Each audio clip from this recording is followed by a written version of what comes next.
Hey glitches, it's Brett here, hoping you had a great start to the new year and are all fired up for the gaming that lies ahead in 2015. As you can see, I'm not finally getting in some Halo Master Chief Collection multiplayer, but instead trying to rack up a few kills in the Halo 5 Guardians multiplayer beta. Of course, being only a beta, it still needs a bit of spit and polish, but it definitely seems like it's coming along nicely.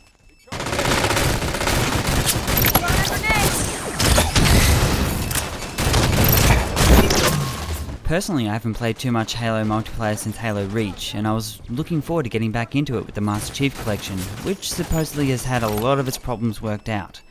With the Halo 5 multiplayer beta, my interest in this aspect of Halo has been somewhat renewed, and it also goes to show what 343 Industries probably should have done with the Master Chief Collection, that is, having a beta. At the time of doing this little look at the multiplayer, there are only 3 modes available, that being Team Slayer, Strongholds, and Breakout. They give a pretty good look at what is said to be just a small fraction of the online aspect of Halo 5.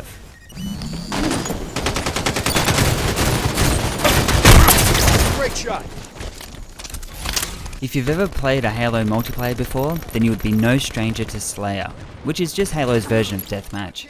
Very little has changed over the years other than added variants to the formula, and it pretty much relies on the maps, which on the ones that you can play at the moment have become pretty fun to make your way around. This is thanks to some of the new Spartan abilities like Clamour, Charge, Ground Pound and Smart Scope, although I still find the shooting in Halo multiplayer better when not aiming down the sights. Friendly X outside!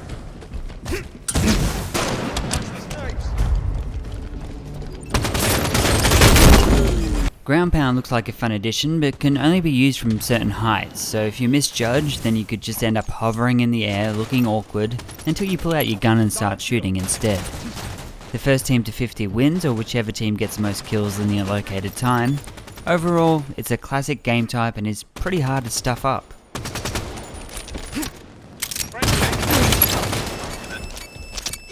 With Strongholds, your team has to capture and defend at least 2 out of 3 territories to start scoring on the other team.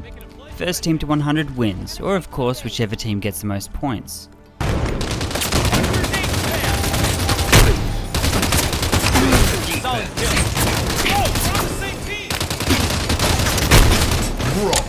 If you get all 3 territories though, and are really aggressive in defending them, the game can be over quite quickly. I at first really enjoyed this game type because it added another element other than point the gun and shoot. A problem I have with this mode though is that the capturing of a stronghold is not taken into consideration on the scoreboard. If you put a lot of effort in capturing strongholds, which is of course the main objective of this mode, it gets you nowhere unless you still manage to rack up a shitload of kills, which makes you come off looking somewhat pathetic. There is no reason why this can't be incorporated into the score system for this mode, because it's not like everyone gives 2 craps about what their kill death ratio is. Enemy grenade! Stronghold captured. All bases controlled. Let them cap that point. Nearing victory. This game mode really benefits from being in communication with your team. If you all stick together in taking control and defending those strongholds, you can really dominate the battlefield. Target down! Defense. Shields up. Good to go.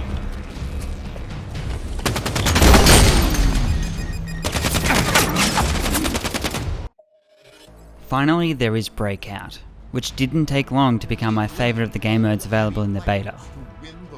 You and your teammates get flung into the map up one end, while the other team gets flung into the map up the other. Both teams shoot it out, and once you're dead, you're dead. No respawn, so you're sitting in spectator mode until the round ends. These maps are very simplistic in their appearance, yet fit the nature of the mode perfectly. Of course, with only 2 maps in the beta, it will be interesting to see if they shy away from the holographic training ground kind of look with the maps.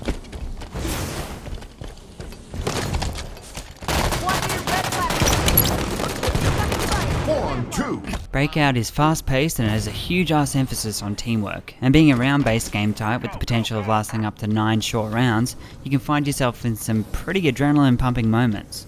This is especially evident when it gets down to one-on-one. If you're watching from the sidelines, you might find yourself providing a running commentary, and if you're the one who has the outcome of the round in their hands, then you may find a whole bunch of pressure just placed on your shoulders. If you pull it off though, you could end up having a sense of relief as well as giving the air a good old-fashioned fist pump. Last man standing.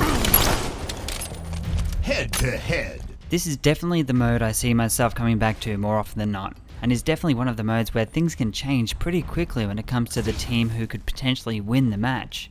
A few times I bear witness to one team dominating the match for a few rounds, only to see the other team come from behind and win it.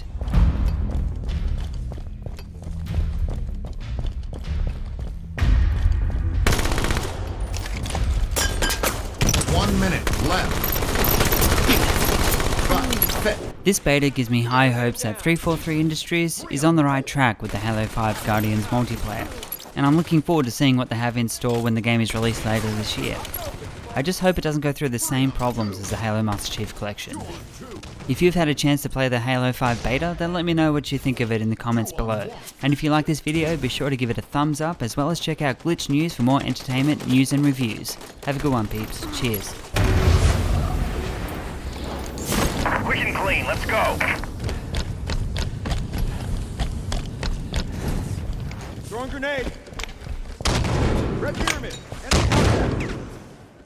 I need backup. Shields down. 4 on 3.